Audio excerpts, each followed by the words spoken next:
बिस्मिल्लाहिर्रहमानिर्रहीम, अस्सलाम वालेकुम। आज हम पढ़ेंगे क्लास 9 का थ्योरम 10.2। कहते हैं कि if any two angles in a triangle are congruent then the side opposite to those angles are also congruent. कहते हैं कि अगर किसी ट्राइंगल में कोई भी दो एंगल्स अगर कांग्रुएंट हो तो फिर उनके जो अपोजिट साइड्स होते हैं ना उन दोनों एंगल्स के, तो वो भी कांग्रुएंट होते हैं। तो चलिए शुरू करते हैं। स्टेटमेंट में देखिए जरा, यहाँ पे ये हमारे पास है if two angles of a triangle are congruent then the sides opposite to those then the sides opposite to those angles are also congruent to those angles are also congruent। अब देखिए जरा, मैंने जितना देखा है और जितना मुझसे बच्चों ने स्टूडेंट्स ने पूछा है वो ये प्रॉब्लम होता है कि ये स्टेटमेंट तो आपको पेपर में मिला होता है, ठीक है। अब स्टूडेंट्स को प्रॉब्लम ये है कि वो डायग्राम नहीं बना सकते, वो डायग्राम को रट्टा मार के याद करते हैं, फिर एग्जाम में वो भूल जाते हैं। तो सबसे पहले देखिए आप डायग्राम कैसे बनाएंगे। यहाँ पे देखिए आपको बताया गया है if two angles of a triangle are congruent, ये हमारा गिवन पार्ट है। जो गिवन होगा वो इसी पार्ट से हम लेंगे, दिन के बाद वो पार्ट जो टू प्रूफ है वो हम लेंगे। तो यहाँ पे देखिए हम डायग्राम कैसे बनाएंगे। To angles of a triangle, इसका मतलब पहले आप ट्राइंगल बनाएं और उस ट्राइंगल के अंदर कोई दो एंगल्स आप सेलेक्ट करें कि वो कांग्रुएंट एंगल्स है, ठीक है। तो चलिए सबसे पहले हम ट्राइंगल बनाते हैं, ठीक है।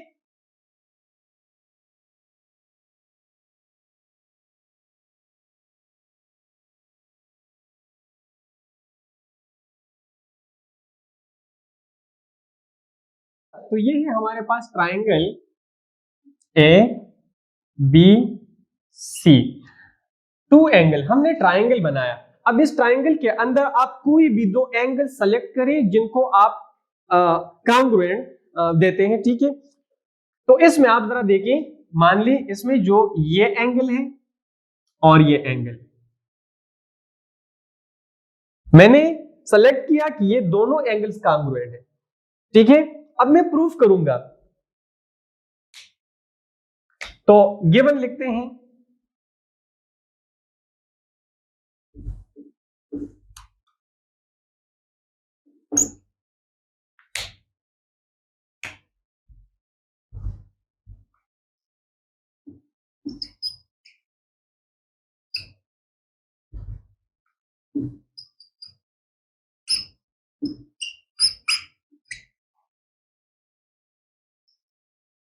हमने गिवन लिखा कि ये हमारे पास है ट्राइंगल एबीसी और इस ट्राइंगल में एंगल बी और एंगल सी कांग्रुएंट है। तो प्रूफ की तरफ आते हैं। टू प्रूफ कैसे लिखेंगे, तो मैं लिखता हूं टू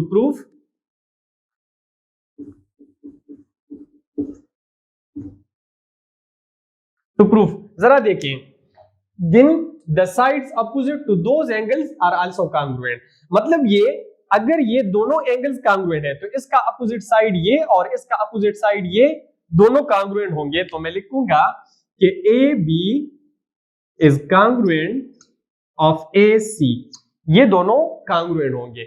अब देखिए ट्राइंगल भी बनाया, गिवन भी लिखा, तो प्रूफ भी लिखा। अब हम आते हैं प्रूफ की तरफ। प्रूफ करेंगे कि ये साइड कांग्रुएंट है इसका। अब प्रूफ करने के लिए आप डायग्राम को गौर से देखेंगे।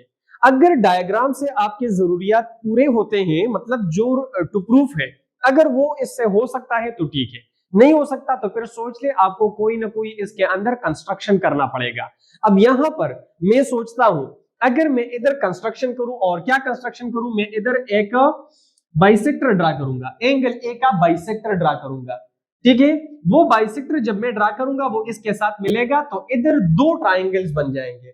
उसके बाद मैं दोनों ट्राइंगल्स का करेस्पॉन्डेंस करूंगा, उनको कांग्रुएंट प्रूफ करूंगा, और कांग्रुएंट जब वो दोनों प्रूफ हो जाएंगे तो फिर ये दोनों ट्राइंगल्स के ये साइड और ये साइड मैं निकाल दूंगा, ठीक है। तो जरा देखिए मैं इसका बाइसेक्टर ड्रा करता हूं। अच्छा, बाइसेक्टर क्या होता है? बाइसेक्टर, अगर हमारे पास है कोई एंगल और एंगल के अंदर हमने कोई लाइन ऐसा ड्रा किया कि उसने पहले से मौजूद एंगल को दो इक्वल हिस्सों में डिवाइड किया, 60 एंगल को से उसने 30 के दो एंगल्स बना दिए। किसी लाइन के ऊपर अगर ऐसा लाइन आ जाए कि वो इसके मिड पॉइंट से गुजर जाए तो उसी लाइन को हम पहले से मौजूद वाले लाइन का बाइसेक्टर कहते हैं। यहां पर हम एंगल का बाइसेक्टर ड्रा करते हैं।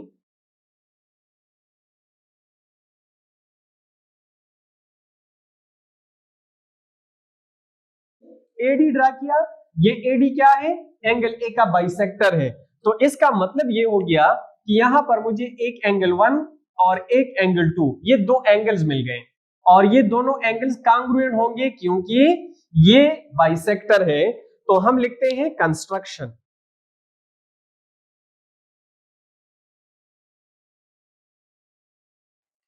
कंस्ट्रक्शन में मैं लिखूंगा कि draw AD bisector of angle A which meets BC at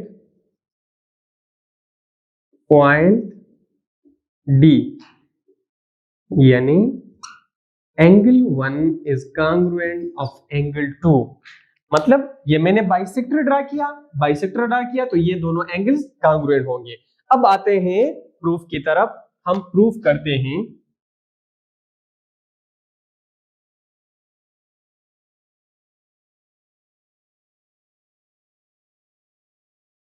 अच्छा बेटा आप गौर से देखिए, सीधी सी बात है, इन दोनों ट्राइंगल्स का करेस्पॉन्डेंस करेंगे, करेस्पॉन्डेंस से ये मुझे दोनों कांग्रुएंट प्रूफ हो जाएंगे और मुझे ये मिल जाएगा। ठीक है, तो चलिए शुरू करते हैं।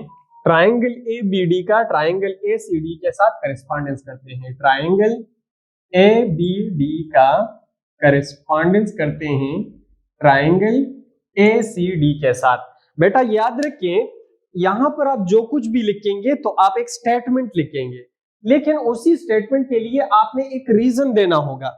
अगर आपने एक स्टेटमेंट के लिए रीजन नहीं दिया तो फिर वो गलत होगा। इसलिए लाजमी है कि आप जो भी इधर स्टेटमेंट लिखेंगे आप उसके लिए रीजन लिखेंगे। ठीक है, इसके लिए कोई रीजन सामने नहीं लिखते क्योंकि इसका मतलब यह है कि इसके नीचे हम क्या करने वाले हैं दोनों ट्राइंगल्स के लिए। ठीक है, अच्छा तो इस दोनों ट्राइंगल के करेस्पॉन्डेंस में जरा देखें, ये एंगल इसकी कांग्रुएंट है, किस वजह से? कंस्ट्रक्शन की वजह से। और ये जो ब्लू लाइन है एडी, ये दोनों में कॉमन है तो इसी वजह से कांग्रुएंट हो गया। और ये एंगल भी इस एंगल सी की कांग्रुएंट है, किस वजह से? गिवन की वजह से। अब ये तीनों बातें हम उधर 1 बाय 1 लिखेंगे, हर एक के लिए रीजन लिखेंगे, स्टेटमेंट लिखेंगे। लेकिन याद रखें बेटा, इधर ट्राइंगल एबीडी है तो इस ट्राइंगल एबीडी की डेटा इसके नीचे लिखेंगे और इस ट्राइंगल एसीडी के डेटा को इसके नीचे लिखना होगा। ठीक है बेटा, अच्छा तो चलिए शुरू करते हैं। सबसे पहले angle 1 is congruent of angle 2। इस ट्राइंगल में एंगल 1 एंगल 2 की कांग्रुएंट है, इस वजह से, कंस्ट्रक्शन की वजह से। दूसरा, angle B is congruent of angle C, किस वजह से? गिवन की वजह से। तीसरा चीज, AD is congruent of AD, किस वजह से? कॉमन है दोनों में। तो therefore triangle ABD is congruent of triangle ACD। किस वजह से? क्योंकि जब एक ट्राइंगल के दो एंगल्स और एक साइड दूसरे ट्राइंगल के करस्पॉन्डिंग दो एंगल्स और एक साइड के कांग्रुएंट हो गए तो ये दोनों ट्राइंगल्स कांग्रुएंट हो गए। So we will write that angle side congruent angle side, या साइड एंगल, आपकी मर्जी, आप जो भी लिखना चाहते हैं। अच्छा याद रखिए बेटा, जब ये ट्राइंगल इस ट्राइंगल का कांग्रुएंट हो गया तो इसका मतलब ये है कि इसके जो 6 एलिमेंट्स है, 6 एलिमेंट्स का मतलब कि इसके तीनों साइड्स के कांग्रुएंट होंगे, इसके तीनों एंगल्स, इसके करेस्पॉन्डिंग तीनों एंगल्स के कांग्रुएंट होंगे। और इसकी एरिया के बराबर होगी। अब ये यहां से हम क्या करेंगे, हम इस ट्राइंगल और इस ट्राइंगल, चूंकि दोनों कांग्रुएंट है तो दोनों से हम वो सिर्फ लेंगे जिसका हमें जरूरत है। हमें जरूरत क्या है, हम ये लिखते हैं कि इस ट्राइंगल का ए बी साइड इसके करेस्पॉन्डिंग ए सी साइड का कांग्रुएंट है। तो मैंने लिखा कि ट्राइंगल ए बी डी का जो ए बी साइड है वो कांग्रुएंट है ट्राइंगल ACD के AC साइड का। इसके सामने लिखेंगे corresponding sides of congruent triangles, corresponding sides of congruent triangles. ठीक है, अच्छा तो देखिए हमने जो प्रूफ करना था वो ये था और वो हमें प्रूफ हो गया। तो याद रखें किसी भी ट्राइंगल में अगर दो एंगल्स कांग्रुएंट होते हैं तो उन दोनों एंगल्स के जो अपोजिट साइड्स होते हैं वो कांग्रुएंट होंगे। ये हमें प्रूफ हो गया। यानी अगर आपको पता हो कि इस ट्राइंगल के अंदर ये दोनों एंगल्स कांग्रुएंट हैं तो फिर आप उनके अपोजिट साइड्स को कांग्रुएंट ले सकते हैं। या अगर आपको किसी ट्राइंगल में ये मालूम हो कि ये दोनों साइड्स कांग्रुएंट है तो डेफिनेटली उनके अपोजिट एंगल जो है वो कांग्रुएंट होंगे। बेटा ये बहुत ज्यादा इजी है, बहुत इंटरेस्टिंग है, थ्योरम्स बहुत इजी है, लेकिन मैं ज्यादा तौर पर स्टूडेंट से सुनता हूं कि ये मुश्किल है, रट्टा मारना होता है। बेटा कुछ मुश्किल नहीं है, दिल से ट्राई करें, बार बार ट्राई करें। आपने कभी ट्राई नहीं किया है, बार बार ट्राई करें। जहां कहीं मसला हो, जहां कहीं मुश्किल हो, मैं हूं, मैं आपके लिए बिल्कुल, आप जितनी दफा बोलते हैं मैं बार बार करूंगा, बार बार करूंगा। आप इसको बार बार देख ले, प्रैक्टिस कर ले। ठीक है, मुश्किल है आपको, बेशक आप मुझसे पूछ सकते हैं इसमें। ठीक है, थैंक यू, बहुत बहुत शुक्रिया और दुआओं में याद रखिए।